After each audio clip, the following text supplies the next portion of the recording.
मैं डॉक्टर ईतू सिंह आपका अपने चैनल अर्थात में स्वागत करती हूं, जिसके माध्यम से स्नातक स्तर के विद्यार्थियों के लिए मैं वीडियो बनाती हूं। आज हम वर्ड्सवर्थ की काव्य भाषा संबंधी विचारों की संक्षिप्त चर्चा करेंगे। जैसा कि सभी जानते हैं, वर्ड्सवर्थ अंग्रेजी साहित्य के एक स्वनामधन्य रचनाकार हैं। अंग्रेजी कविता की जब भी चर्चा होती है, वर्ड्सवर्थ का नाम स्वर्ण अक्षरों में अंकित है और लिया भी जाता है। इनका पूरा नाम विलियम वर्ड्सवर्थ था और इनका जन्म 7 अप्रैल 1770 में कम्बरलैंड, इंग्लैंड में हुआ था। इनकी मृत्यु 23 अप्रैल 1850 में हुई थी। इनकी रचनाओं में इनकी सबसे पहली जो रचना थी वह थी an evening walk and descriptive sketches, जो 1793 ईस्वी में प्रकाशित हुई थी।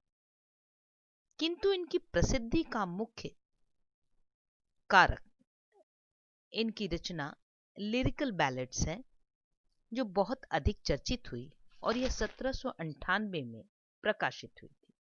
यह रचना इन्होंने कॉलरिज के साथ मिलकर प्रकाशित की थी। वह सहयोगी लेखन था। कॉलरिज से वर्ड्सवर्थ की मुलाकात 1795 ईस्वी में हुई थी और दोनों की विचारधारा काव्य और आलोचना को लेकर इतनी मिलती थी कि दोनों ने एक साथ मिलकर लिरिकल बैलेड्स लिखने का विचार किया। यद्यपि आगे चलकर इनमें मतभेद हुआ, किंतु लिरिकल बैलेड्स इन दोनों महान प्रतिभाओं का एक अद्भुत सम्मेलन है। इस पुस्तक की भूमिका में ही दोनों ने मिलकर स्वच्छंदतावादी सिद्धांतों का प्रतिपादन किया है। इनकी अन्य रचनाओं में द प्रिल्यूड, द एक्सकर्सन आदि हैं। वर्ड्सवर्थ वैसे तो मूलतः कवि हैं, परंतु रचना करने के क्रम में वे साहित्य सिद्धांत के प्रस्तोता अर्थात आलोचक भी बन गए। अन्यथा वह मुख्य रूप से काव्य लेखक ही यानी कवि ही थे। आइए हम उनके बारे में थोड़ा और परिचय प्राप्त करें। स्वच्छंदतावादी कवि आलोचक वर्ड्सवर्थ। अंग्रेजी के स्वच्छंदतावादी कवियों में वर्ड्सवर्थ का नाम बहुत आदर के साथ लिया जाता है। वे मूलतः कवि थे और अपने मित्रों के आग्रह पर ही वे काव्य आलोचना के क्षेत्र में आए थे। कविता को लेकर उनकी जो विचारधारा थी वह पारंपरिक शास्त्रीयवादी यानी क्लासिकल कविता से बिल्कुल अलग थी और उसे वो कविता में ढाल रहे थे। किंतु इस कारण से उनका विरोध हो रहा था या उनके विचार कई लोगों तक स्पष्ट नहीं पहुंच रहे थे, तो उन्होंने अपनी विचारधारा को सब तक पहुंचाने के लिए आलोचना कर्म भी अपने हाथ में लिया। काव्य के क्षेत्र में शास्त्रीयता के विरोध में स्वच्छंदतावाद का नारा सन 1798 में लिरिकल बैलेड्स के रूप में वर्ड्सवर्थ और कॉलरिज ने बुलंद किया। लिरिकल बैलेड्स के दूसरे संस्करण में अर्थात 1800 में उसका जो दूसरा संस्करण निकला, इन आलोचकों ने एक आमुख लिखा, एक भूमिका लिखी, जिसमें इनकी कविता विषयक सिद्धांतों पर प्रकाश डाला गया।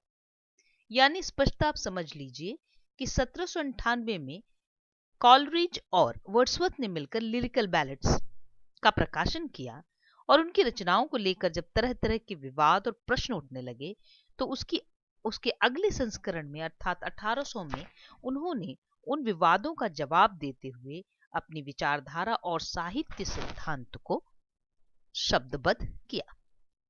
इनकी कविता इस भूमिका में कविता के स्वरूप, काव्य भाषा, कवि कर्म, छंद की उपयोगिता आदि पर जो विचार रखे गए हैं वे प्रचलित धारा से अलग और क्रांतिकारी थे। यहीं से स्वच्छंदतावादी साहित्य धारा का विकास होता है। वर्ड्सवर्थ की विचारधारा पर फ्रांसीसी क्रांति का गहरा प्रभाव था और फ्रांसीसी क्रांति ने उनकी विचारधारा में भी वह परिवर्तन उपस्थित किया था। वे कई बार फ्रांस भी जा चुके थे और जमीनी स्तर पर फ्रांसीसी क्रांति का समर्थन कर चुके थे और उस परिवर्तन को देख चुके थे। यद्यपि उसके बाद वहां उन्हें कुछ निराशा हाथ लगी थी, फिर भी वैचारिक रूप से वे फ्रांसीसी क्रांति से बेहद प्रभावित थे।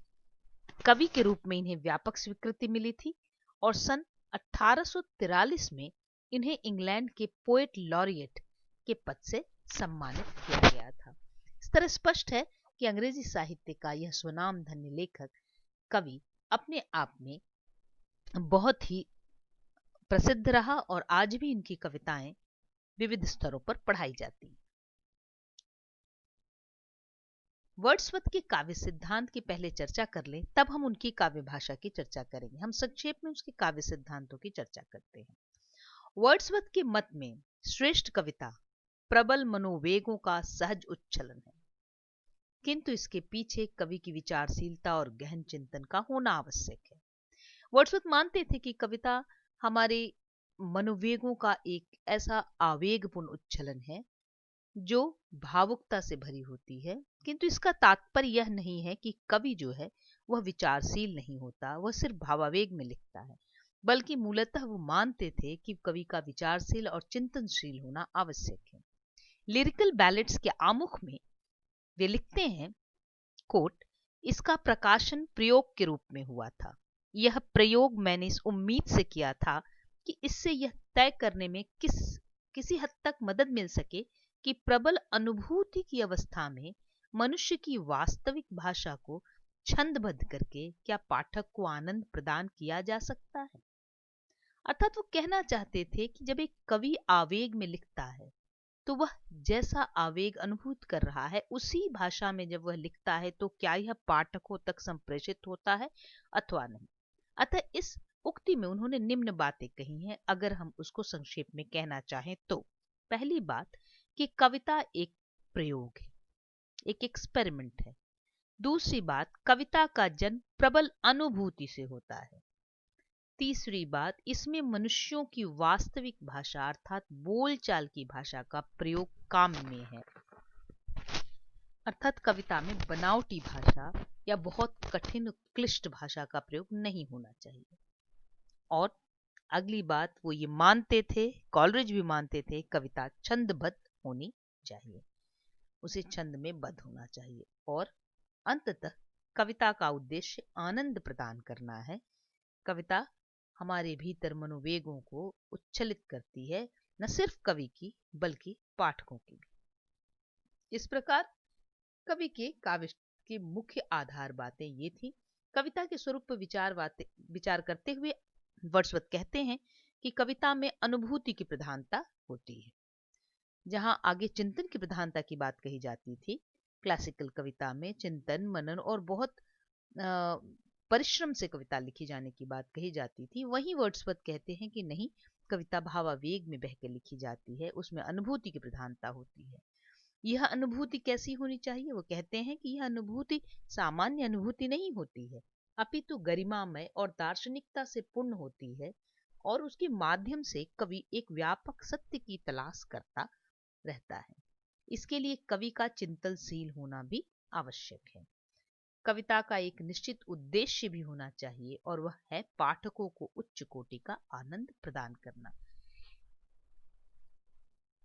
वर्ड्सवर्थ कवि के लिए किसी बड़े सामाजिक या नैतिक उपदेश की बात नहीं करते हैं, बल्कि वो कहते हैं कि कविता का जो उद्देश्य हो वह पाठकों को उच्च कोटि का आनंद प्रदान करना हो।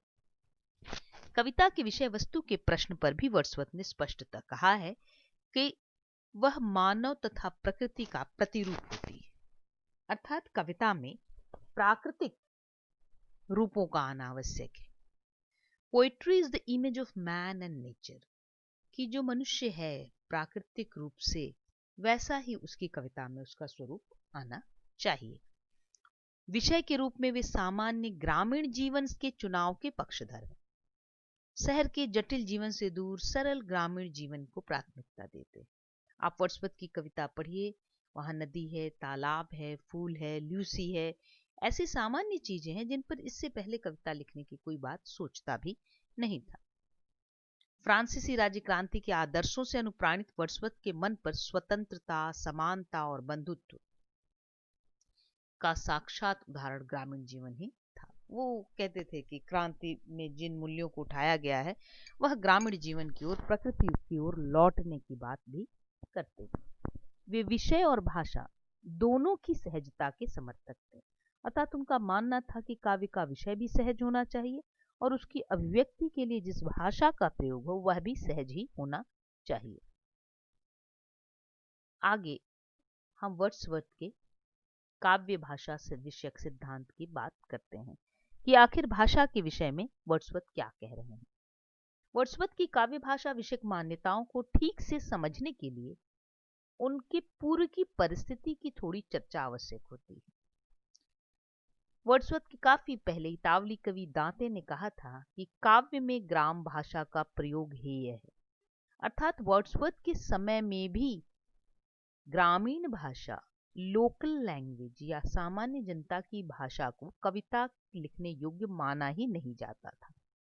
वर्ड्सवर्थ ने इसे बिल्कुल उलटकर रख दिया और वह किसी क्लासिकल लैंग्वेज की जगह जन भाषा के प्रयोग के पक्षधर थे। 18वीं शताब्दी अर्थात नव अभिजात्यवादी युग में भाषा के दो प्रमुख रूप प्रचलित थे, निम्न और उच्च। दैनिक जीवन में जो भाषा प्रयोग में आती थी उसको वो निम्न भाषा कहते थे और काव्य में जो व्याकरण सम्मत और क्लिष्ट भाषा का प्रयोग होता था उसे वो उच्च भाषा कहते थे, क्योंकि वह उसका दैनिक जीवन में व्यवहार नहीं होता था, वह अलंकृत भाषा होती थी और कविता के लिए वही उपयुक्त मानी जाती थी। ये वर्ड्सवर्थ के पहले की बात है। कविता की विषय वस्तु के समान ही काव्य भाषा के संबंध में भी वर्ड्सवर्थ के विचार अभिजात्यवादी सिद्धांतों के सर्वथा विपरीत है। वे मानते हैं कि कवियों के लिए ही आम आदमियों के, कवि किसी विशेष के लिए नहीं लिखता बल्कि वह आम आदमियों के लिए लिखता है, इसलिए उसे उन्हीं की भाषा में समानुभूति स्थापित करनी चाहिए। अर्थात अगर आप आम जनता के लिए लिख रहे हैं तो फिर आपको आम जनता की भाषा में ही लिखना चाहिए। तो अब तक चली आती हुई भाषा संबंधी जितने सिद्धांत थे उसे वर्ड्सवर्थ ने ध्वस्त किया, अपनी आलोचना में भी और अपनी कविता में भी। वर्ड्सवर्थ अपनी कविता में आम बोलचाल की सहज भाषा का प्रयोग करते हैं। उनका उद्देश्य इस भाषा के माध्यम से पाठक को जीवन के निकट लाना है। कविता में शब्दों का चुनाव दैनिक जीवन में प्रयुक्त आम लोगों की भाषा से ही होना चाहिए, ऐसा उनका मानना था। वर्ड्सवर्थ सदा कविता में विचार की गरिमा तथा उसके वहन के लिए उपयुक्त भाषा, जैसी विचारधारा वैसी भाषा के प्रयोग के पक्षधर थे, किंतु उससे भी अधिक बल उन्होंने आलंकारिक भाषा की बहिष्कार का दिया था। कविता के लिए किसी भी प्रकार की बनावटी या अलंकार से बोझिल भाषा के सख्त खिलाफ थे। अर्थात वर्ड्सवर्थ ये मानते थे कि भाषा में पहले क्लिष्टता को हटाया जाए, उसकी अलंकृत भाषा को हटाया जाए, भाषा उसी तरह स्वच्छंद नदी की तरह बहती हुई हो ताकि उसमें प्राकृतिक जो दृश्य का जो आनंद जैसा होता है वैसे ही प्राकृतिक भाषा का आनंद भी पाठक ले सके। यह मुख्य रूप से उनकी काव्य भाषा विषयक विचारधारा थी। काव्य भाषा के संबंध में अगर हम सारी बातों को मिलाकर संक्षेप में करना चाहें तो कह सकते हैं कि वर्ड्सवर्थ ने 3 मान्यताएं प्रस्तुत की थी। पहला, काव्य में ग्रामीणों की दैनिक बोलचाल की भाषा का प्रयोग होना चाहिए। दूसरा, गद्य और काव्य की भाषा में कोई तात्विक भेद नहीं है। ये भी एक बहुत महत्वपूर्ण बात उन्होंने कही, जिसका बाद में जाकर विरोध भी हुआ, क्योंकि गद्य और काव्य की भाषा में एक बहुत गहन अंतर होता है। लेकिन वो ये मानते थे कि नहीं, गद्य और काव्य की भाषा में कोई तात्विक स्तर पर भेद नहीं होना चाहिए। प्राचीन कवियों का भावोद्बोध सहज और भाषा सरल थी। भाषा में कृत्रिमता और आडंबर बाद के कवियों की देन है। वो पुराने कवियों की चर्चा करते हुए कहते थे प्राचीन कवि की भाषा जो थी वह सरल थी, लेकिन अभी उनके समय के और उनके समय के कुछ पहले के कवियों की का उदाहरण देकर वो कहते हैं कि इसमें कृत्रिमता अधिक है, आडंबर अधिक है, दिखावा अधिक है। ठीक उसी तरह हम मान सकते हैं जैसे रीतिकाल की कविता में आडंबर था, वही आके आधुनिक काल की कविता सहज भाषा का प्रयोग करती है। वर्ड्सवर्थ की काव्य संबंधी और भाषा संबंधी मान्यताओं का खंडन भी हुआ है, और न सिर्फ नव अभिजातवादियों ने किया बल्कि उनके अन्य मित्र और सहयोगी कॉलरिज ने भी उनकी भाषा संबंधी नीति का विरोध किया था, जो कि उनके साथ मिलकर लिरिकल बैलेट्स जिन्होंने लिखा था, बाद में वो उनसे कई विषयों में मतभेद रखते थे। काव्य भाषा के संबंध में वर्ड्सवर्थ की सबसे क्रांतिकारी और विवादास्पद मान्यता यही रही थी कि गद्य और छंदोबद्ध रचना के बीच न कोई तात्विक अंतर है और न हो सकता है। उनका मानना था कि दोनों में जो अंतर है वह छंद का है, कि गद्य की भाषा और पद्य की भाषा एक होती है, बस यही अंतर है कि पद्य में हम या कविता में हम छंद का इस्तेमाल करते हैं, अन्यथा उनके हिसाब से भाषा तो गद्य और पद्य की एक ही होती है।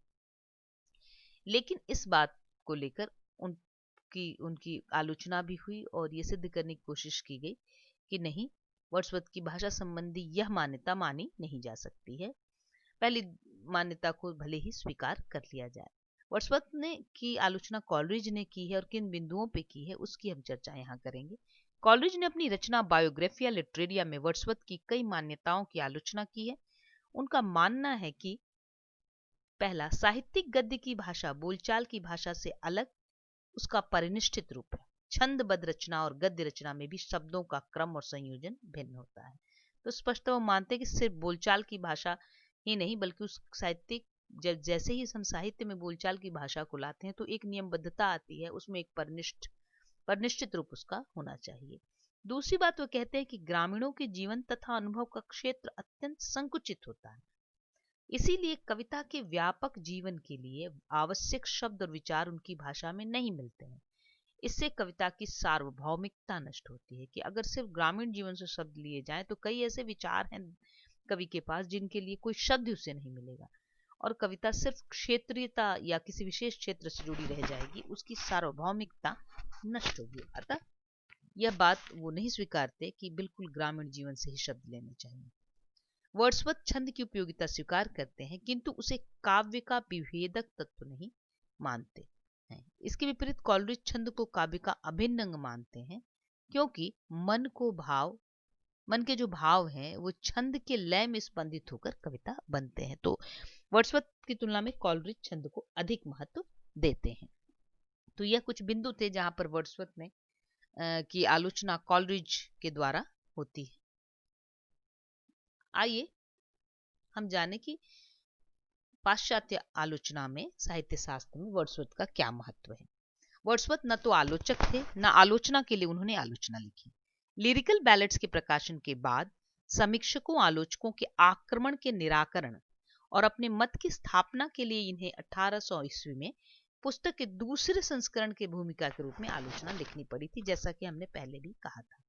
वर्ड्सवर्थ कृत्रिमता के विरोधी थे और नैसर्गिकता यानी नेचुरल जो है उसके प्रशंसक थे, तो उनकी विचारधारा उनकी कविता में साफ दिखाई देती है और आलोचना में भी। वर्ड्सवर्थ ग्राम में तथा सामान्य जीवन का चित्रण आवश्यक मानते थे, इसीलिए वह न सिर्फ विषय वस्तु बल्कि भाषा में भी ग्रामीण वे कविता में सहज भावों का समर्थन करते हैं। वे कहते हैं all good poetry is the बहुत प्रसिद्ध ये उक्ति है, all good poetry is the spontaneous overflow of powerful feelings. It takes its origin from emotions recollected in tranquility. तो ये इनकी बड़ी प्रसिद्ध पंक्ति है जो कि कविता के लिए हमेशा दी जाती है, याद की जाती है। वर्ड्सवर्थ काव्य को सोद्देश्य भी मानते थे और वो मानते थे कि काव्य का उद्देश्य होना चाहिए और उद्देश्य क्या होना चाहिए उसमें वो आनंद को प्रमुख मानते हैं। वर्ड्सवर्थ सहज भावों के चिंतन के साथ साथ काव्य के कला पक्ष को सुधारने का भी समर्थन करते हैं।